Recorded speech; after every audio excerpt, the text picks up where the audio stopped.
In the name of Allah who is the most merciful and beneficent, welcome to my YouTube channel. आज हमारा bio का lecture number 4 है। हमने chapter जो start किया हुआ था वो चैप्टर नंबर 1 था। Chapter number 1 human digestive system, और जिसका हम लोग सेकेंड ऑब्जेक्टिव डील कर रहे थे human digestive system. Human digestive system के हम लोग सेकेंड पोर्शन को हम लोगों ने लास्ट वीडियो में कवर किया था, जिसमें हम लोगों ने फेरेंक्स और एसोफेगस को डील किया था। आज हमारा जो इसका पोर्शन है वो थर्ड है। इसमें हम लोग स्टमक को डील करेंगे।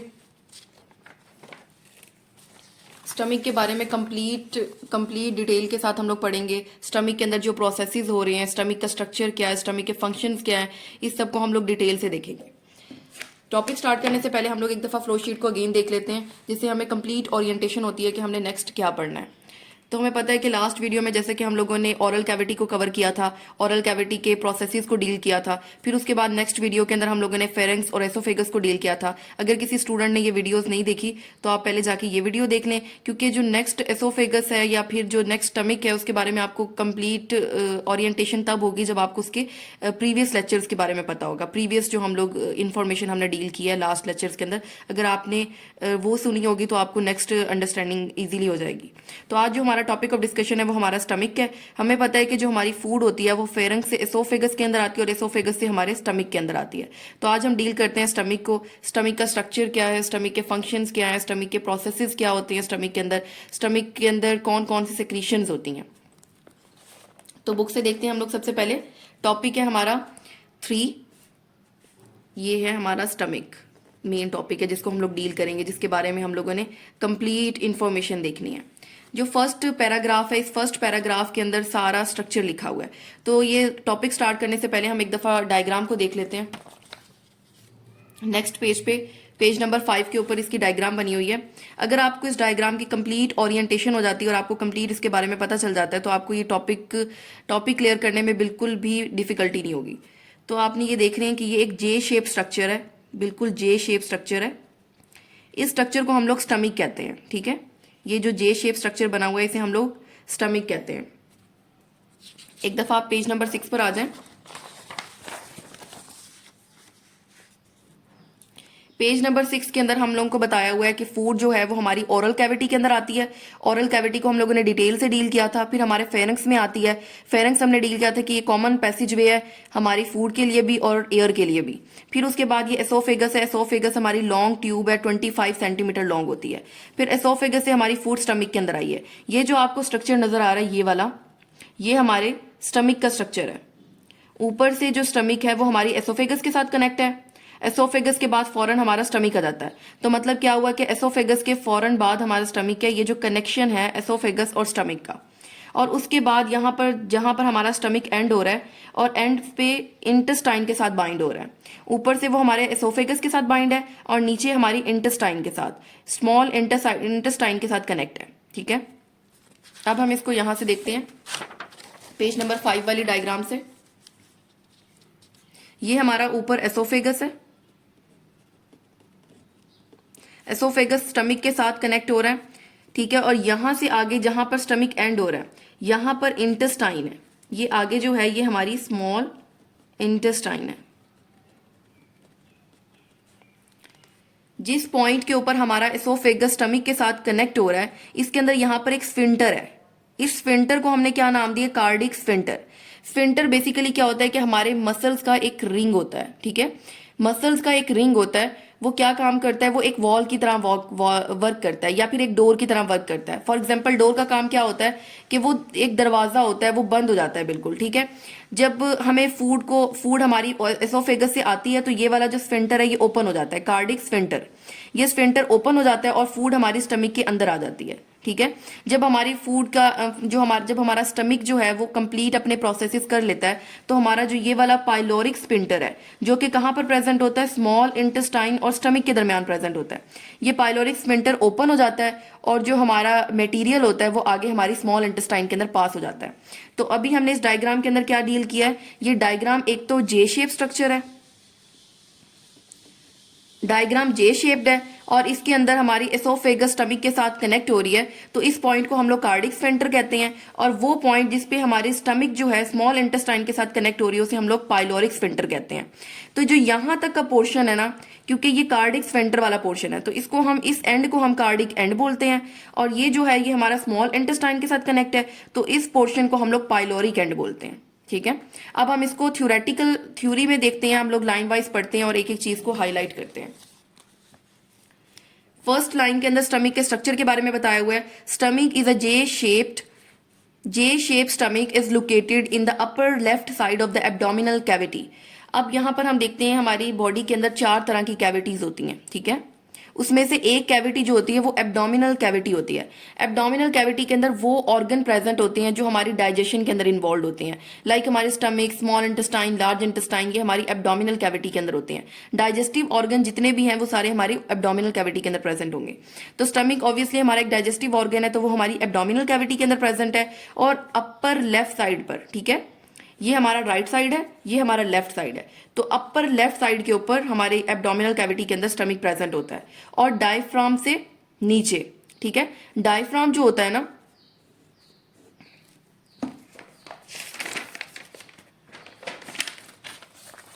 जैसा कि हमें पता है कि हमारी बॉडी के अंदर 4 तरह की कैविटीज होती हैं। ठीक है, कैविटीज कितनी तरह की होती हैं? 4 तरह की होती हैं।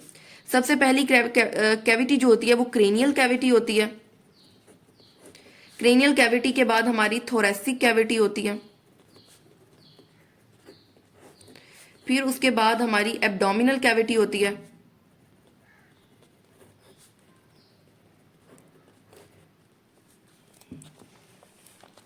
फिर उसके बाद हमारी पेल्विक कैविटी होती है।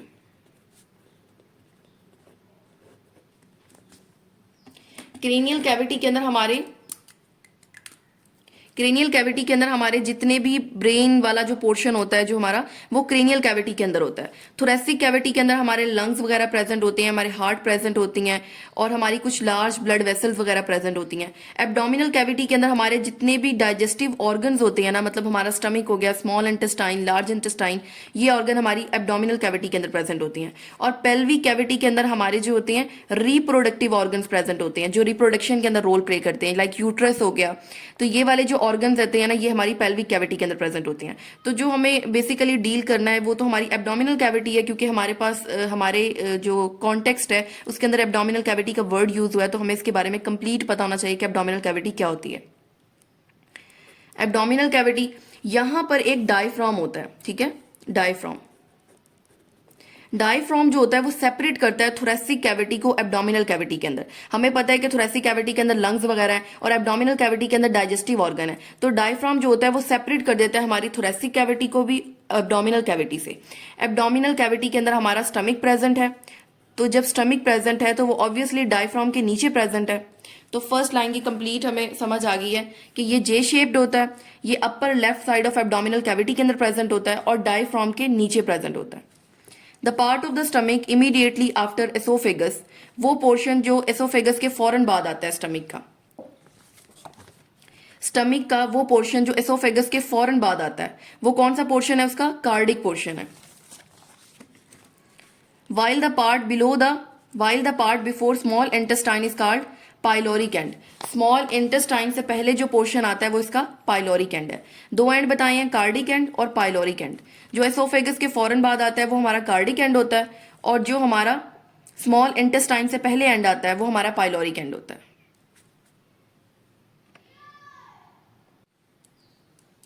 At the junction of esophagus and stomach there is a sphincter, ring of muscles called cardiac sphincter, जिसे हम लोग लोअर एसोफेगल स्फिंक्टर भी कहते हैं। ठीक है, इसको हम देख लेते हैं।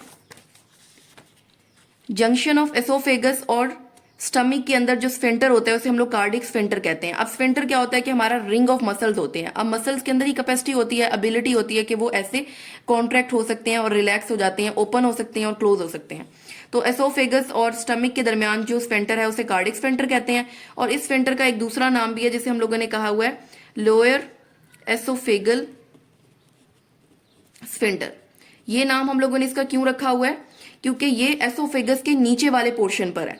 तो लोअर नीचे वाला एसोफेगल, एसोफेगल का नीचे वाला जो पोर्शन है उसको हम लोगों ने क्या नाम दिया, लोअर एसोफेगल स्फिंक्टर, और इसका दूसरा नाम है कार्डिक स्फिंक्टर।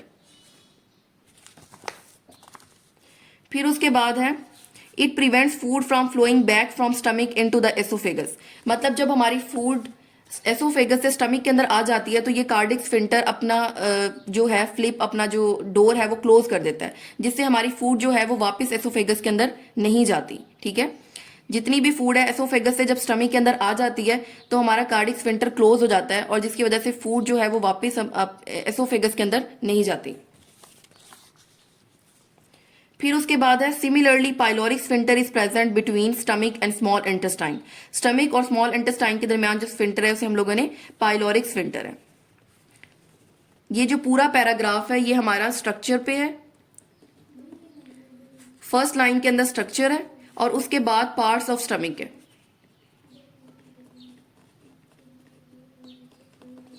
स्टमक के पार्ट्स के अंदर फर्स्ट पार्ट जो था वो हमारा कार्डिक एंड था, पाइलोरिक एंड था। कार्डिक स्फिंक्टर के बारे में आपको पता होना चाहिए और पाइलोरिक स्फिंक्टर के बारे में पता होना चाहिए।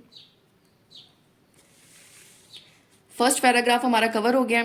सेकंड पैराग्राफ के ऊपर आप heading they they function of stomach.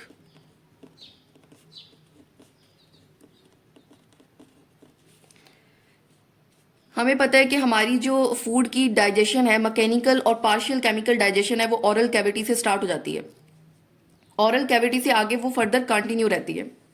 Stomach is responsible for the mechanical and partial chemical digestion of food. Stomach भी रिस्पॉन्सिबल होता है मैकेनिकल और पार्शियल केमिकल डाइजेशन के लिए। ये इसका फर्स्ट फंक्शन है। सेकंड फंक्शन है कि ये हमारी फूड को स्टोर करता है, मतलब ये एक पॉकेट होती है जो हमारी फूड को स्टोर करती है। ठीक है, अब यहाँ पर वॉल्स के बारे में लिखा हुआ है, the walls of stomach are made up of thick smooth muscles. ठीक है, स्मूथ मसल्स कौन से मसल होते हैं, ये हमने 4th क्लास में 6th क्लास में हम लोगों ने रीड किया था।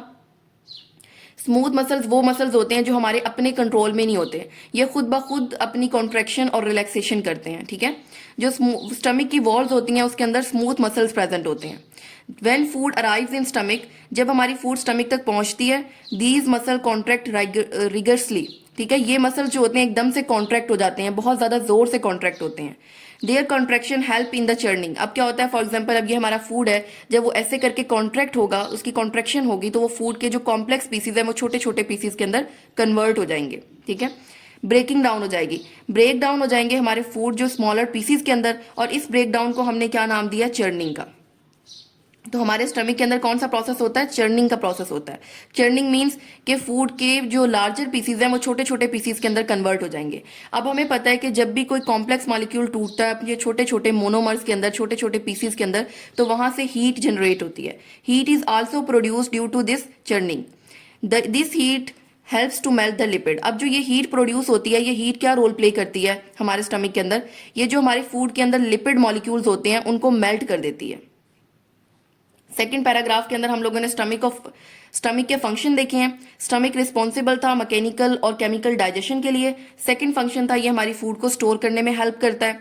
फिर उसकी वॉल्स की आपने कंपोजिशन देखी कि जो वॉल्स होती हैं वो स्मूथ मसल से मिलकर बनी होती हैं, जो खुद ब खुद कॉन्ट्रैक्ट करते हैं और खुद ब खुद ही रिलैक्स होते हैं। जब फूड हमारे स्टमक के अंदर आती है तो ये मसल्स कॉन्ट्रैक्ट हो जाते हैं और इनकी कॉन्ट्रैक्शन की वजह से चर्निंग होती है, मतलब हमारी फूड जो है वो स्मॉल पीसीज के अंदर कन्वर्ट हो जाती है, और इनकी कन्वर्जन की वजह से हीट की प्रोडक्शन होती है। और हीट क्या रोल प्ले करती है, ये हमारी फूड के अंदर जो लिपिड मॉलिक्यूल्स होते हैं, लिपिड मॉलिक्यूल्स होते हैं वो मेल्ट हो जाते हैं। किसकी वजह से मेल्ट होते हैं, हीट की वजह से। फिर उसके बाद है हमारा स्टमक जो है उसके अंदर गैस्ट्रिक ग्लैंड्स होते हैं। हमने ये लास्ट लेक्चर में भी पढ़ा था कि अगर कहीं पर भी ग्लैंड का वर्ड आ जाएगा तो इट्स मीन्स फौरन आपके माइंड में ट्रिगर होना चाहिए कि ग्लैंड्स है तो कुछ ना कुछ सिक्रीट जरूर करेगा, मतलब सिक्रीशंस तो होंगी। Many small gastric gland present in the inner wall of stomach secrete gastric juice. ठीक है, स्टमक की वॉल्स के अंदर छोटे छोटे गैस्ट्रिक ग्लैंड्स होते हैं और वो गैस्ट्रिक जूस को सिक्रीट करते हैं। ठीक है, यहां पर आपने गैस्ट्रिक जूस की कंपोजिशन की हेडिंग देनी है, composition of gastric juice.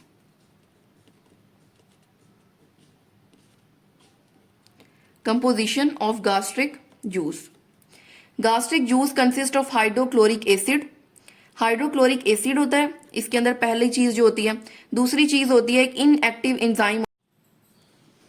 Enzyme pepsinogen and mucus. Gastric juice की कंपोजिशन के अंदर तीन चीजें आती हैं, हाइड्रोक्लोरिक एसिड, पेप्सिनोजिन और म्यूकस। एक दफा हम इसकी फ्लो शीट देख लेते हैं। स्टमक के अंदर काफी सारे गास्ट्रिक ग्लैंड प्रेजेंट है, गास्ट्रिक ग्लैंड्स प्रेजेंट है। ग्लैंड्स की टर्म जहां पर भी आएगा तो इसका मतलब है कोई ना किसी चीज की सिक्रीशंस हो रही हैं। गास्ट्रिक ग्लैंड जो है वो गास्ट्रिक जूस को सिक्रीट करेगा। गास्ट्रिक जूस के अंदर तीन चीजें प्रेजेंट होती हैं, हाइड्रोक्लोरिक एसिड प्रेजेंट है, पेप्सिनोजिन प्रेजेंट है और म्यूकस प्रेजेंट है। पेप्सिनोजिन जो है वो इनएक्टिव फॉर्म है पेप्सिन की, मतलब कि पेप्सिन हमारी एक्टिव फॉर्म है और पेप्सिनोजिन जो है वो हमारी इनएक्टिव फॉर्म है।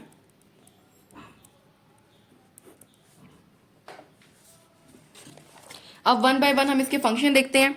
हाइड्रोक्लोरिक एसिड के दो फंक्शंस हैं। हाइड्रोक्लोरिक एसिड का जो पहला फंक्शन है वो तो हमारे फूड के साथ जितने भी पैथोजेनिक बैक्टीरिया आ जाते हैं, जो हम लोग फूड का इनटेक कर लेते हैं और वो सारा हमारे स्टमक तक चला जाता है और उसके अंदर पैथोजेनिक बैक्टीरिया प्रेजेंट होते हैं, तो जो हाइड्रोक्लोरिक एसिड होता है वो उन तमाम बैक्टीरिया को किल कर देता है। और दूसरा फंक्शन क्या होता है हाइड्रोक्लोरिक एसिड का, ये जो पेप्सिनोजिन इनएक्टिव फॉर्म है उसे एक्टिव फॉर्म के अंदर कन्वर्ट कर देती है पेप्सिन के अंदर। पेप्सिन बेसिकली क्या करता है, जब पेप्सिनोजिन पेप्सिन के अंदर कन्वर्ट हो जाती है तो पेप्सिन लार्ज प्रोटीन के मॉलिक्यूल को छोटे छोटे अमाइनो एसिड के अंदर कन्वर्ट कर देता है और उस छोटे छोटे अमाइनो एसिड को हम पेप्टाइड्स कहते हैं। उसके बाद सेकंड पैराग्राफ के अंदर म्यूकस का फंक्शन लिखा हुआ है। Mucus forms a protective layer on the inner wall of stomach where it neutralize the HCl। अब सबसे पहले हम लोग म्यूकस को पढ़ने से पहले हम ये बॉक्स को देख लेते हैं। हमें पता है कि जो हाइड्रोक्लोरिक एसिड है वो बहुत ज्यादा स्ट्रॉन्ग केमिकल है, इतना ज्यादा स्ट्रॉन्ग केमिकल है कि वो इवन मेटल को भी डिसॉल्व कर देता है। मेटल कितना स्ट्रॉन्ग एलिमेंट है, तो हाइड्रोक्लोरिक एसिड इतना स्ट्रॉन्ग है कि वो मेटल को भी डिसॉल्व कर देता है। तो हमारी जो स्टमक की वॉल्स हैं, अब उनकी प्रोटेक्शन तो हमने करनी है, क्योंकि हमारे गास्ट्रिक जूस के अंदर जो हाइड्रोक्लोरिक एसिड है वो हमारी वॉल्स को नुकसान पहुंचा सकता है। तो अल्लाह ताला ने हमारी वॉल्स की प्रोटेक्शन के लिए वहां पर थिक म्यूकस की लाइनिंग बनाई है, ताकि जो एसिड है वो हमारी वॉल्स को डिस्ट्रॉय ना करे, ठीक है।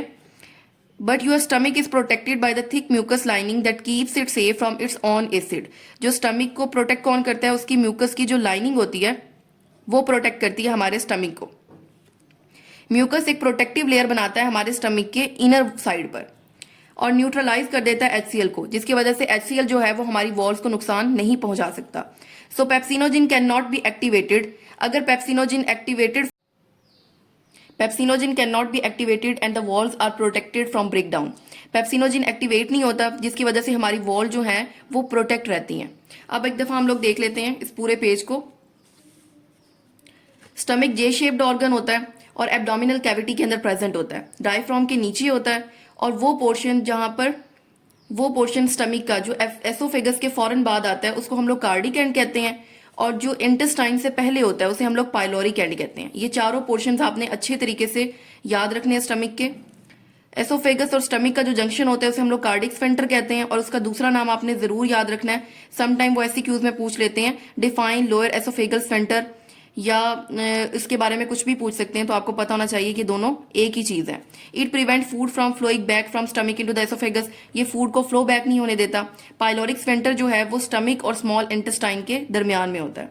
फिर उसके बाद स्टमक के फंक्शंस देखे थे कि मैकेनिकल और केमिकल डाइजेशन जो होती है स्टमक की, वो स्टार्ट हो जाती है हमारी ओरल कैविटी में हो जाती है, और वो स्टमक के अंदर भी उसकी मैकेनिकल और केमिकल डाइजेशन होती है।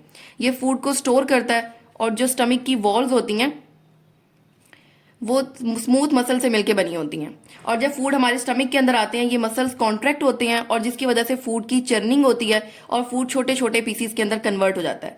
इस कन्वर्जन की वजह से हीट की प्रोडक्शन होती है। जब हीट प्रोड्यूस होती है तो वो क्या रोल प्ले करती है डाइजेशन के अंदर, वो जो फूड के अंदर लिपिड के मॉलिक्यूल्स होते हैं उनकी ब्रेकडाउन करवाती है।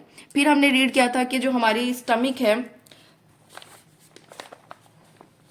स्टमक के अंदर गास्ट्रिक ग्लैंड प्रेजेंट है, और गास्ट्रिक ग्लैंड गास्ट्रिक जूस की सिक्रीशन करते हैं, और गास्ट्रिक जूस के अंदर तीन चीजें प्रेजेंट है। पहली चीज HCl प्रेजेंट है, दूसरी पेप्सिनोजिन, और तीसरी चीज जो है वो हमारा म्यूकस है। हमने पढ़ा है कि जो HCl है वो इतना स्ट्रॉन्ग केमिकल होता है कि वो मेटल को भी मेल्ट कर देता है। तो ऑब्वियसली जब वो हमारे स्टमक के अंदर होगा और कोई प्रोटेक्शन नहीं होगी तो वो हमारी वॉल्स को भी डिस्ट्रॉय कर सकता है। तो अल्लाह ताला ने इसकी प्रोटेक्शन के लिए, हमारी वॉल्स की प्रोटेक्शन के लिए, कि वॉल्स को कोई नुकसान ना हो, तो म्यूकस की एक मोटी सी लेयर जो होती है वो अल्लाह ताला ने हमारे स्टमक के अंदर होती है, जिसकी वजह से हाइड्रोक्लोरिक एसिड और पेप्सिन जो है वो हमारी वॉल्स को कोई भी नुकसान नहीं पहुंचा सकते। तो HCl क्या करते हैं, लेकिन अगर इनका नुकसान है तो इनका एक बहुत ज़्यादा इंपॉर्टेंट फंक्शन भी है। HCl के दो फंक्शन हैं। पहला फंक्शन है कि ये हमारे जो फूड के साथ बैक्टीरिया आते हैं, पैथोजेनिक बैक्टीरिया आते हैं जो हमारी बॉडी के अंदर जाके डिजीज भी काज करती हैं, उन सबको ये किल कर देते हैं। ठीक है। दूसरा फंक्शन क्या है कि ये पेप्सिनोजिन को एक्टिव फॉर्म में कन्वर्ट कर देता है। पेप्सिनोजिन को पेप्सिन के अंदर कन्वर्ट कर देता है, मतलब कि इनएक्टिव फॉर्म को एक्टिव फॉर्म के अंदर कन्वर्ट कर देता है। ये आपको हाइड्रोक्लोरिक के दो फंक्शन फिंगर टिप्स पे पता होने चाहिए। फिर उसके बाद आपका म्यूकस है। म्यूकस आपकी प्रोटेक्टिव लेयर होती है, स्टमक के अंदर प्रोटेक्टिव लेयर है, जिसकी वजह से आपको हाइड्रोक्लोरिक एसिड और पेप्सिनोजिन जो है वो आपकी वॉल्स के ऊपर कोई भी इफेक्ट नहीं कर सकते। अब यहां पर पता है कि जब हमारा पेप्सिनोजिन इनएक्टिव फॉर्म से एक्टिव फॉर्म में कन्वर्ट हो जाएगा तो पेप्सिन बेसिकली क्या करेगा, हमारे स्टमक के अंदर जो पेप्सिन है,